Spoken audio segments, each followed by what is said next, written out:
So, Jai Hind, everybody. Now, the issue of China asserting itself in South China Sea and elsewhere in the world is something which is well known to you. It is also trying to, enhance the logic of the erstwhile 11 dash line, and bringing it back to 9 dash lines at agreement with Vietnam. Now inserting under the 10th dash line on eastern portion of Taiwan, so that the entire thing which comes inside the dash line. In fact, in the world, you'll find there is no other country where a dotted line concept like this exists for the territorial boundary. It doesn't exist anywhere else. Now, they have also highlighted that the Taiwan is their prime concern, because they consider that their part, the history and everything is known as to how that person moved to Australia, it was being known as Formosa Island. Now, probably when we conceived, then there were probably different connotations, but the way we stand today, a lot of things are changing in the world. And besides what is happening little away from us, not much away, the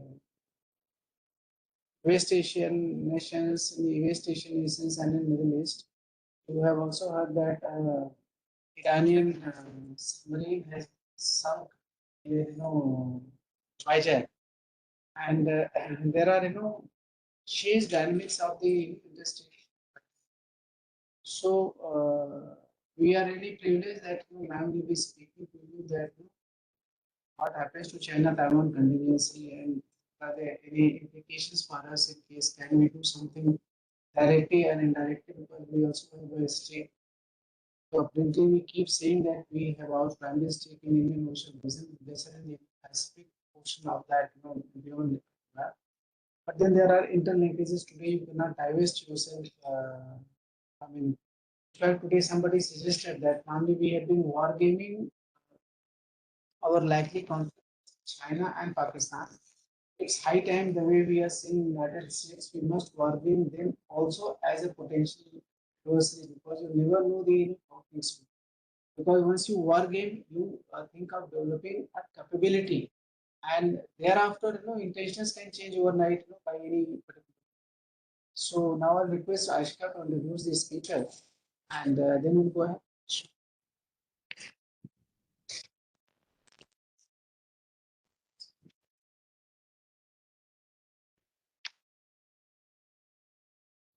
Good morning, all. Dr. Bhavna Singh is a visiting fellow at the Chintan Research Foundation. She was previously a senior fellow at the Shanxi Normal University, Xi'an, China, under the CSC Language Scholarship, working on Qing Dynasty trade. She worked as a consultant with the CCS MEA from 2021 to 2023 and as an associate fellow with the Center for Air Power Studies and IPCS from 2010 to 2013.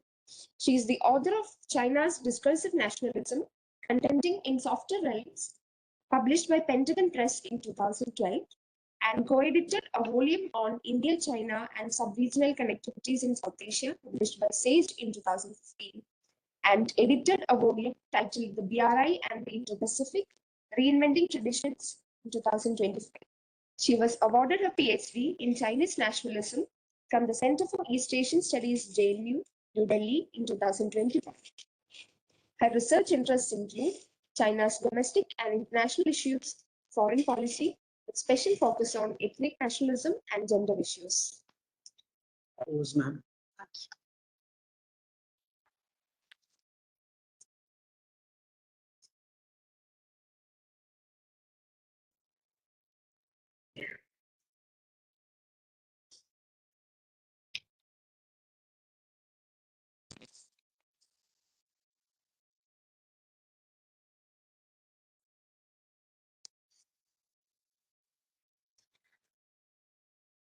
Good morning, everyone.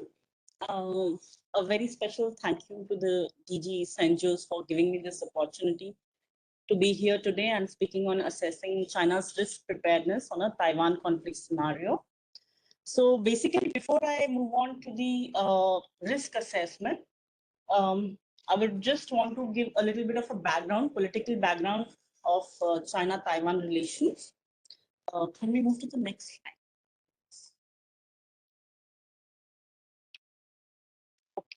Yeah. So as you all know, Taiwan is a core interest for China, and it has mentioned that in its last white paper that it had came out with in 2022, August 2022, where it had mentioned that the Taiwan question and the China's reunification in the new era is its prime concern. So as you all know that currently the China is holding its two sessions right now as we speak. So it's also called the Liang Hui. So in that two sessions, during the media session, one of the spokesperson for the PRC has officially, kind of not exactly threatened, but given this admonition that Taiwan independence is actually a dead end, and external forces, which implies US or Japan here, are actually unreliable, and the process of reunification is unstoppable. And hence the Democratic Progressive Party, which is in power in Taiwan right now, authorities attempt to seek independence by relying on external forces is doomed to fail. So this is how the Chinese media has actually reasserted its claim on Taiwan as in the two sessions that are going on right now.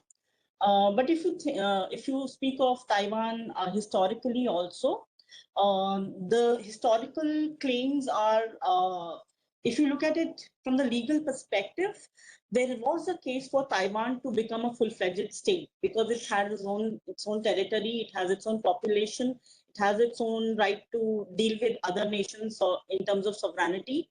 But due to various circumstances, which includes India's intervention in favor of the mainland PRC, that the mainland PRC government was able to ascend to the UN, and Taiwan was rejected in terms of being a full state. So given this history, the Chinese state has consistently tried to win over Taiwan through several consensus, like there was a 1996 consensus. Then they have come out with the one country, two systems policy. And then above that, recently they have been, trying to pass various legislations through which they have been reasserting their claim to Taiwan. So China's claims are basically based on one China policy, which internationally China does not allow anybody to recognize Taiwan as a in terms of diplomatic relations, and they have obviously time and again asserted their reunification policy towards Taiwan. If you look at the US National Security report that came out recently in 2025, December 2025, even they have agreed that over the last several decades, there has been absolutely no change in terms of what China has been claiming with regards to Taiwan. So since the founding of the PRC on 1st October 1949, there has been no change in their policy and it remains consistent. It is actually founded in their belief that they can cast away the shadow of the civil war that happened between the KMT government and the mainland, and then renew ties in terms of people-to-people ties and also economic. So in 2010, they had passed the ICFA agreement. So through that, they have renewed their economic ties, and now they hope that the mainland and the Taiwanese peninsula can actually be more integrated in terms of economic interdependence. So the official stand is that Taiwan is an inalienable part of Chinese territory, and it was wrested away from China by an aggressive or expansive militarist imperialist Japan. And then it was reverted back to China after the Second World War. And one day they hope to reunify it with the mainland. Preferable is peacefully, but if not peacefully, then the use of military force is not out of the question. So recently, in their latest, the national security law, which was passed in July 2015, they stipulated that the sovereignty and the territorial integrity of China it has no violation or separation clause, And safeguarding national sovereignty, unity, and territorial integrity is the common duty of all citizens, including Hong Kong, Macau, and Taiwan. So as you know, Hong Kong and Macau are two special administrative regions, but Taiwan as a province, they hold Taiwan responsible in the same manner as the other administrative regions. So what are Taiwan's options? Taiwanese, if you see in terms of common perception, they don't want to go back to the mainland. The main worry is that it's not democratic, it doesn't protect human rights, and it's not even as technologically advanced as Taiwan is in terms of its chip industry. And so these are their main concerns. So there were several options that have been discussed by various scholars. And the first is that unification with mainland China as soon as possible. So there are people who hardly agree with this. Another one is that there could be a formal declaration of independence for Taiwan as soon as possible, which is basically the internal regional parties of Taiwan which are in favor of this. Then maintaining the status quo for now and moving towards independence later. Or option 4, maintaining the status quo for now and moving towards unification later. So which is like from the perspective of the mainland as well as from the perspective of the Taiwanese peninsula.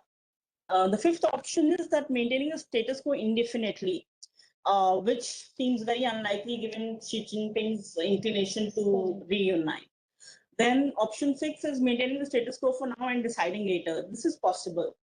So out of all of them, I think the sixth option is most viable.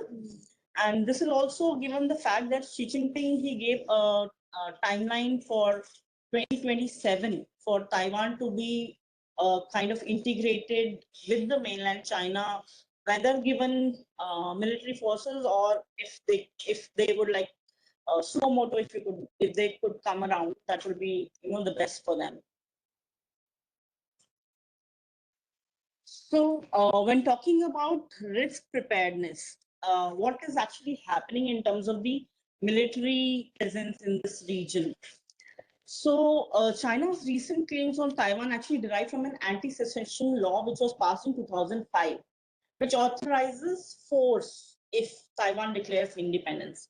But Taiwan has not declared independence. So legally, China cannot attack it on its own. So they have to have some kind of reason based on which they can legitimize their claims. Another thing is that China has been continuously preparing its military to kind of take action if there is a need. So the objective is to modernize its military to achieve capability to be able to take over Taiwan by 2027. So what this means is that they will modernize the PLA in terms of naval, air force, and rocket forces and logistics, all kinds of domains, so that if there is a need, then the military can step in and they can take over the island. So PRC's own state-owned tabloid, the Global Times, it claimed on 24th Feb that the recent changes in US tariff policy caused intense backlash against Taiwan's ruling Democratic Progressive Party, which was actually accused of selling out Taiwan. So what has happened is that the economic relationship between the US and the DPP has become stronger over the years.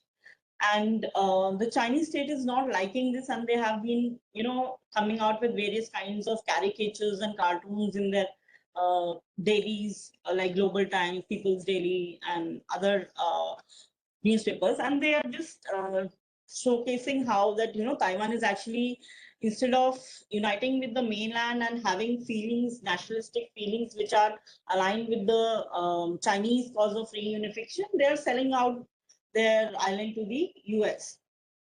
So this is their main concern. So if you look at the island and the presence of the military, on the right side there is this chart which shows the based on press releases from ROC MND and Japan's Ministry of Defense Joint Staff. So you can see there are lots of there's a very high presence of PLA aircraft near the Taiwanese island. And this was last year, 2025, 2nd November, 3rd November, 4th November. And they basically stationed the carriers a little away from the Taiwanese island so that they are prepared to take off, and then they have engaged in sorties and drills over the last this is not just last year, they have been doing this previously. Like there have been a lot of drills and exercises in that region for almost a decade now. So what is the risk preparedness? What can China actually do if it wants to, um, kind of block Taiwan from the outside world? First is sanctions, economic sanctions. But their effects are found to be unreliable, and also it works very slowly. So in case of economic sanctions on commodities like oil or food items or chips or any of these kind of items, so what will happen is that there will be an immediate impact on the world market, but it will not have the kind of impact on the Taiwanese to force them to reunite with the uh, Chinese mainland. They may ask for help from Japan or from US or any of the outside powers to intervene on their behalf. So, which is why they may work very slowly. Second is invasion. Uh, an outright invasion. It promises a decisive resolution, but the risks are, either they will be able to assimilate Taiwan or they will face a very dramatic defeat from the US and Japan, because those are the adversaries that it's going to face. So, and basically their idea is to reunite the Chinese brethren. So, they don't want to have bloodshed, and they don't want any kind of animosity to kind of rise between the two sides, which is why they have been keeping this option away for a very long time. And it could also possibly, push Taiwan more closer to the US. So invasion is something that China has avoided so far, but it cannot be completely ruled out. So what actually it has been doing and could do in a much more larger scale is blockade, in which it tries to stop shipping that is headed for Taiwan, and can close all the shipping lanes. And this is what the aim of the all the sorties or drills that are going on in the region. This is the objective that they are based on. So what could happen in this scenario is that Xi Jinping could actually order the China Coast Guard and People's Armed Forces Maritime Militia to take positions around the Taiwanese island, and claim that it's an internal law enforcement matter, because it cannot claim it under the international framework. They cannot touch the international slots, sea lanes of communication. So they could project it as an internal law enforcement matter. And it could seize several ships, commercial traffic that goes to Taiwan. This action could particularly disrupt international trade and affect the world economy at large. So they have also discussed this in their policies as the joint blockade campaign. So it's called Lian He Feng Zuo Chen. So Chen is discussed as extensively in Chinese doctrinal writing.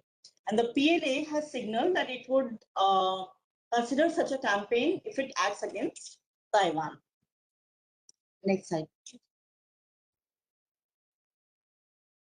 Yeah, so blockout or all-out invasion. So there have been various studies that have been conducted. One which I particularly would like to cite here is by Mark F.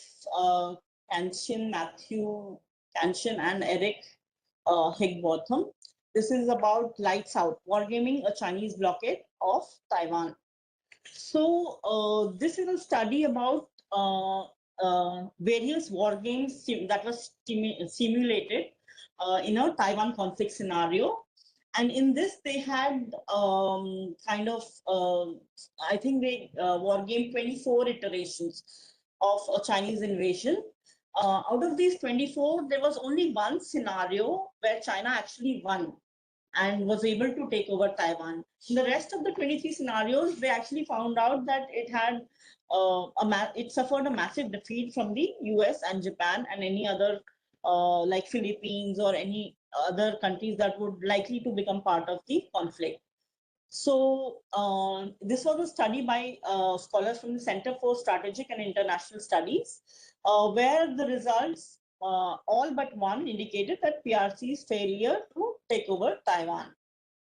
So, and there were other studies where like around 90% of US experts and 62% of Taiwan experts believe that China could carry out a law enforcement-led quarantine. China could execute a PLA-led blockade, which actually means a kind of a blockade. So here the question that arises is that can Taiwan actually defend itself? So does Taiwan feel that with all the US support and taking support from others, can it actually win? So the Taiwanese themselves have a very strong resolve. If you look at their political narrative, you look at the political discourses in the local dailies in Taiwan, they have a very strong resolve to not reunite with the mainland and stay democratic and free. But only like 30% of the Taiwanese, they actually trust the US, that it will come to their aid in the time of need. And they believe that relying on America come to Taiwan's aid could actually, it's like a very risky pipe dream. So let's not actually rely on them. So then there are also questions about, will it actually just remain a geopolitical pawn in terms of what China claims, that even in the white paper, China has claimed that the US just tries to use Taiwan as a geopolitical pawn. It doesn't want the two sides to reunite, and it wants bases in the Indo-Pacific region. So just like Guam and other places, Taiwan is also just a military base for them. So for Taiwan, this is a big question, because internally also there is a lot of debate now on whether they should rely on US, which can withdraw at any time. There is no particular agreement. They just have the Taiwan, the TRA.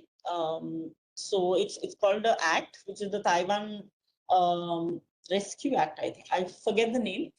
TRA, which is the US is bound to give them military, like they can sell arms, but it's not bound to come to their aid. It doesn't give them that protection by law.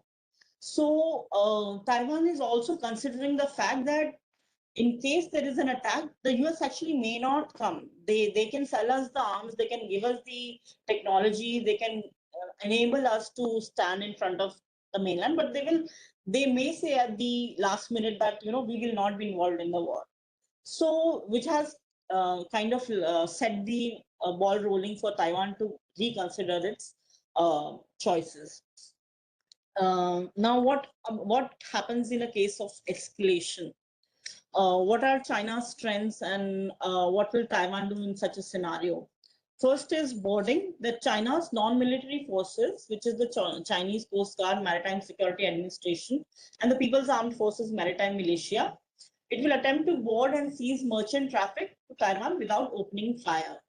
So this will be basically just simply cutting off traffic, restraining one step back from actually firing the missiles or any other military equipment that they want to use. Second would be submarines and mines. Then China actually employs submarines and mines to interdict merchant traffic to Taiwan outside Taiwan's territorial waters, but within the international waters of the exclusion zone. So as you know, there is a difference between the Taiwan's maritime boundaries and these international slots. So in that particular area, it will try to restrain it to the national boundaries and stay away from the international boundaries. Then another point of escalation could be offshore kinetic. Here, China would employ overt force against merchant ships and escort these ships outside of Japan or Taiwan's territorial waters, but within the exclusion zone. This is also outside of its locks. Another point of escalation could be a wider war, which is where the PLA uses overt force, not only in the exclusion zone, but also against Taiwan itself. The United States and potentially Japan could join in. So on the right, we have a picture where it shows total Chinese military activity around Taiwan. So recently, they have figured out that 76 Chinese military aircrafts have been flowing in and out of the region. 15 naval ships have been stationed from time to time, not all together, like at the same time. But it is largely under the Eastern Theater Command. So the Eastern Theater Command has actually positioned the Shantung Carrier Strike Group. So this particular group is responsible for any kind of military action that may happen in the region. They have around 8 Navy ships that are stationed in the region right now. So what are the exercises and the drills that they have been undertaking? Um, the last year, the latest one, which is Straight Thunder 2025A. The reason they have put A is because there are likely to be many more within the year and within next few years. In this particular exercise, there were simulated attacks on critical infrastructure. Though China has amphibious capabilities, I'll come to this particular operation in a while. Here we are just looking at operational readiness. So though China has amphibious capabilities, it still does not have like fully mature joint, does not have mature joint logistics and sustained invasion execution capacity. So amphibious means clandestine, below the water, and these kind of capabilities. But it doesn't have mature joint logistics, meaning that under the Eastern Theater Command, they have not yet done any exercises which has like coordinated the mechanisms of Air Force, Naval, all of them all together. So that is one lacuna that remains.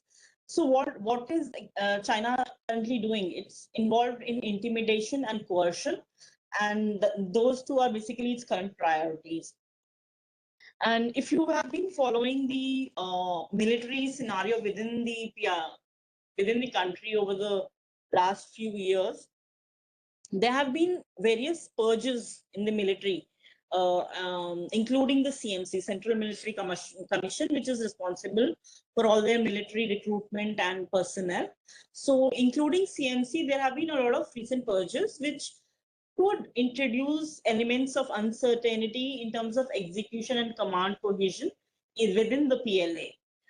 Why I say this is because if you look at the case of Chang Yaoxia, he was the one who was recently, he was the head of the CMC and very close, considered very close to Xi Jinping.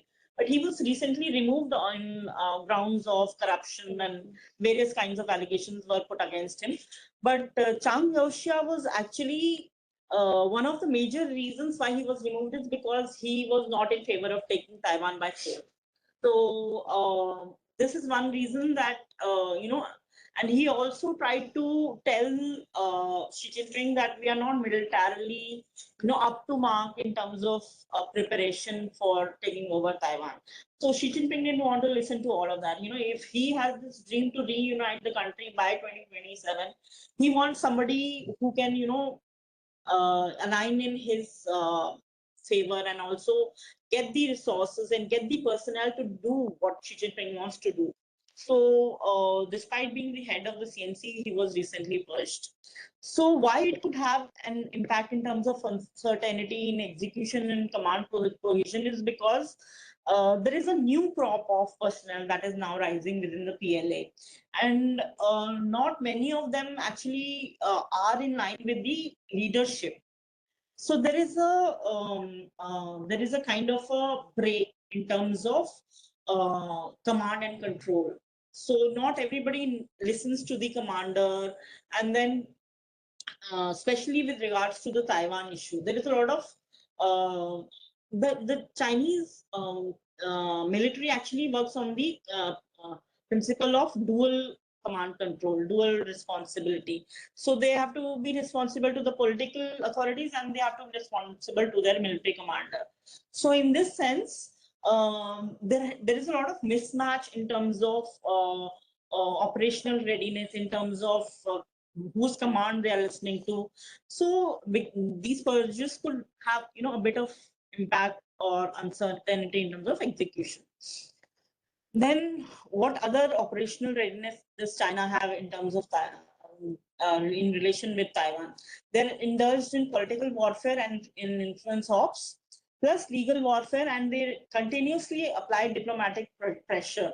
If you look at the US National Security Strategy report, this says that near um, near pressure, near continuous pressure. This is the word that they have used, and they've said that China applies continuous pressure on Taiwan to isolate it internationally and shaping narratives and international narratives, whether it is the US or any other country, to stay, to make them stay away from Taiwan. This was also like certain people had, before Trump came into power, certain people had kind of predicted that Trump could actually go back on his words as far as Taiwan was concerned. But thankfully, or for the US or for Taiwan, it has not happened. And Trump has also continued with the policies of the Biden administration in terms of selling arms to Taiwan. And basically, these narratives seek to kind of undercut Taiwan's resolve and outside support that the island has. So here I have put in a compilation. This is from Xinhua and other press releases from the ROC Ministry of Defense. They actually show how the entire Chinese coastal military activity is going around the island. Since 2020, Taiwan's Ministry of National Defense has actually published routine reports on incursions of China in its air defense identification zone. So ADIZ, air defense identification zone. This is supposed to be very sacrosanct for any country. So Taiwan also claims this ADIZ for itself, even though like they have some arrangements with the mainland where a few flights can, kind of crisscross.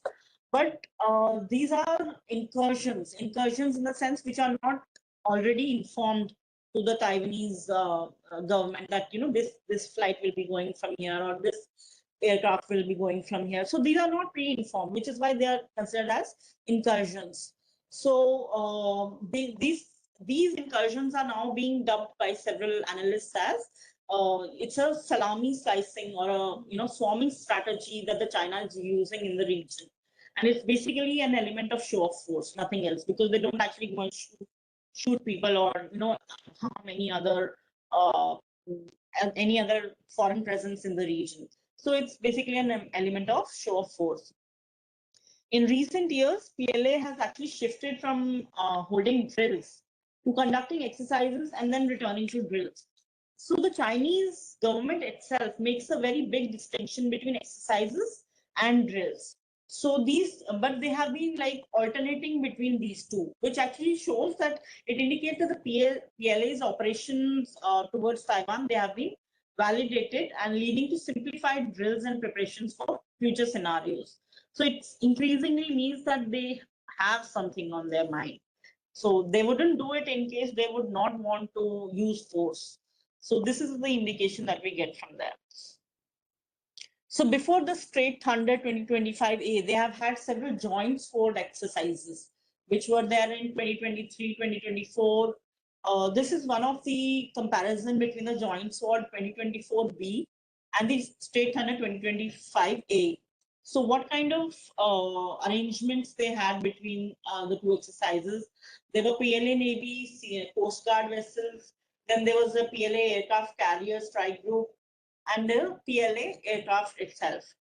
And there's basically some difference in terms of the technology used and whatever mechanisms they wanted to station in the Taiwanese. This could ultimately be an indicator for a potential invasion of Taiwan, these exercises. So this is the Straight Thunder 2026A. How is this different from the previous joint sword military exercises? That it was very big in scale, first of all. These drills now tend to involve more cross-service coordination. Like I spoke to you about the naval, then the air force, rocket forces, and the maritime militia. So they have a cross-service coordination. Uh, From earlier drills, they are different in terms of the training involved for single units or small scale operations. And they are well below the scope of exercises, but they are quite similar to what the joint sword exercises that were held before, like over the past 2 years before the 2025-2026 Straight Thunder exercise. What they basically showcase is that there is a change in terms of the strategy that China used. So earlier they used to call it a cabbage strategy.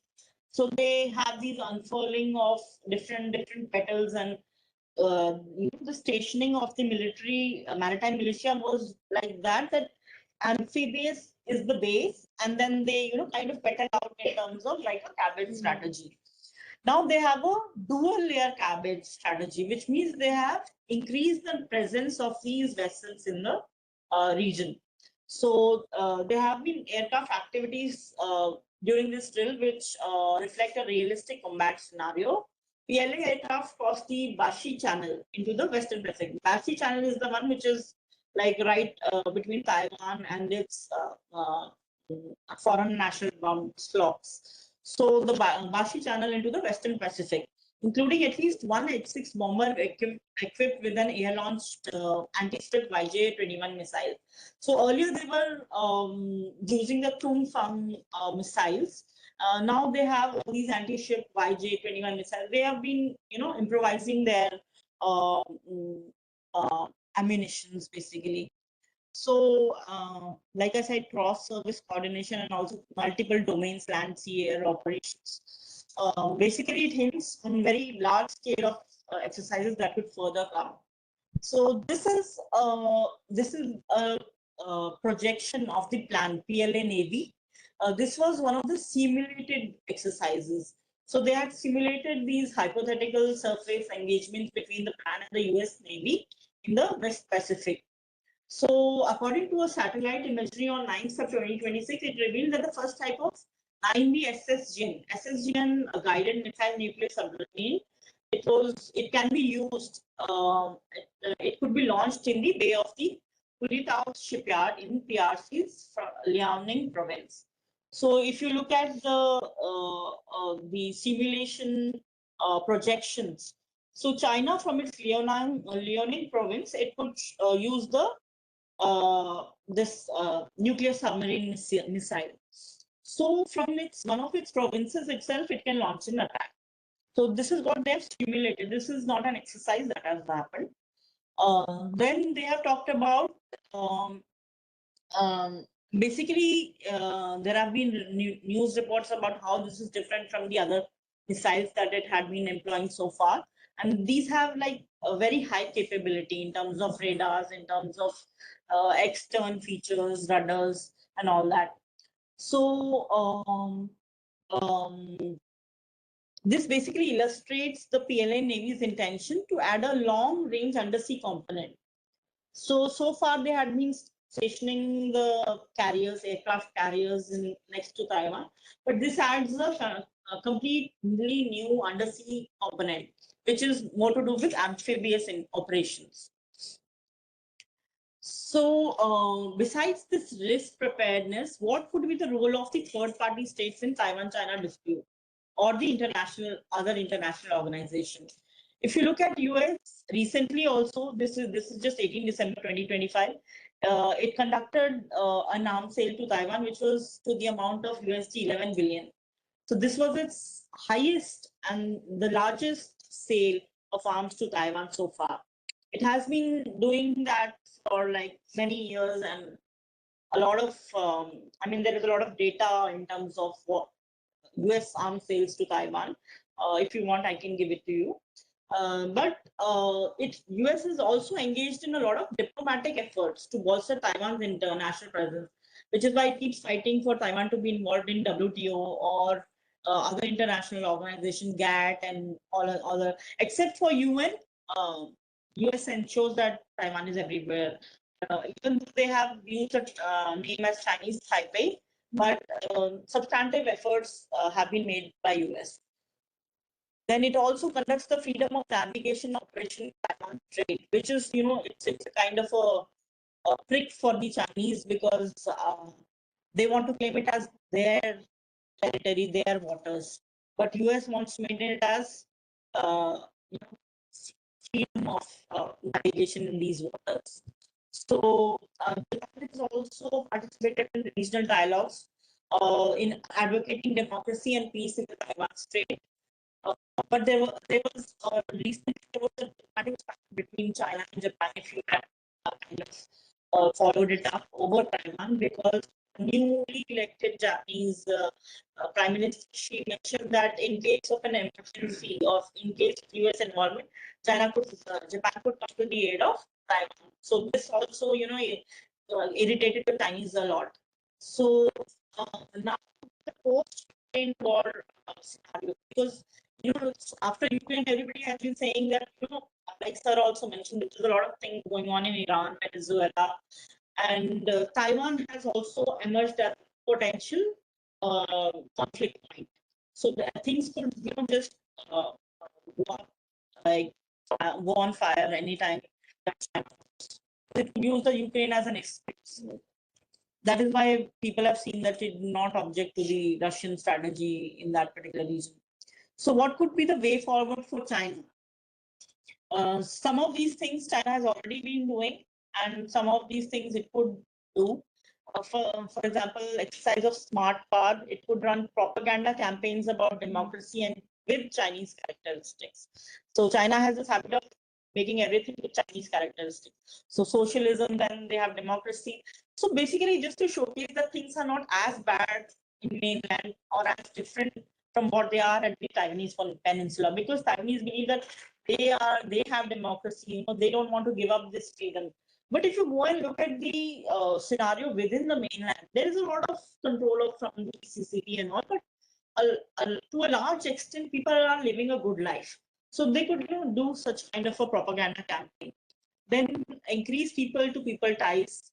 Uh, uh, Even recently, many of the media spokespersons they've come up with these statements like Taiwan's future lies with the motherland. Taiwan's youth should seize this opportunity by coming to mainland to explore for themselves. Then use media power because these days Chinese media drama is very popular even internationally. So they had this movie recently, Nurcha 2. So I don't know if any of you have seen it. It was basically based on historical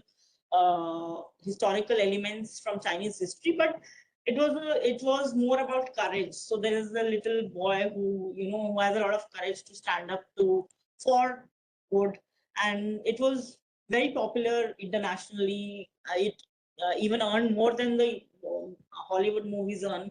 So this kind of cultural power that China is showcasing. They could use it for reuniting with the Taiwanese peninsula. There is recently one television drama series, Swords into Plowshares. This is set against the backdrop of 5 dynasties and 10 kingdoms, and it explores the profound question of how lasting peace can be achieved. And this has become popular across the straits. So both sides have, developed a liking to this show, and it has kind of, reunited them and brought those sparks back into the relationship which had been dead for years. So it could use media power like this. Then threat as a modus operandi. This is something that China has already been doing. So it keeps threatening Taiwan whenever there is some indication from the US that it may jump into the Taiwanese peninsula. Taiwanese compatriots will ultimately make themselves a fish on the chopping board.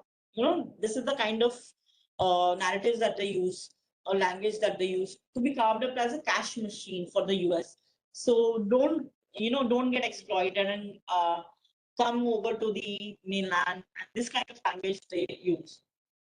So to conclude, what exactly is that is the face of this cross-strait relationship, or what may become a flashpoint, or what may instigate a contingency is actually because mostly political factors and not military capabilities will guide Beijing's decision in terms of Taiwan. This is like the will of the leadership. Like I right now said that Xi Jinping has this dream of reuniting before 2027.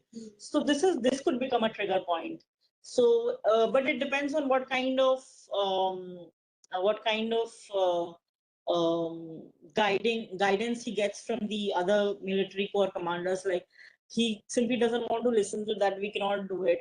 So, which is why a lot of political factors will come into play.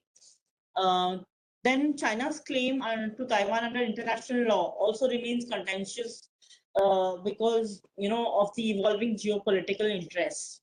US is interested here in the region and doesn't want it to become another Ukraine. And also Japan is now, it's on the verge of remilitarizing. They have given up their pacifist this thing, and they are revamping their constitution.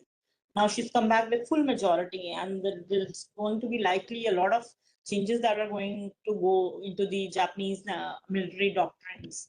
So there's a remilitarization of this region. Then another political messaging is about the national reunification, which, like, the mainland is trying to build legitimacy for eventual reunification efforts. Um, Another aspect would be how other powers adjust to their deterrence planning. So, with this kind of show of force in the region, they had joint sword, they had straight thunder, and all increasingly they are increasing their drills and exercises in the region. So, how would the US or the Japan react to these drills? So, this could complicate PRC's risk assessments because some of them have actually not showed any reaction. So, of late, US has adopted a strategy to not react, but they are studying it. They're studying it very deeply, but they're not reacting to what China is doing in the region. So they are maintaining a kind of a complex strategic ambiguity about Taiwan. So these are some factors that are making it more and more complex to make the risk assessment on the peninsula. That's all about.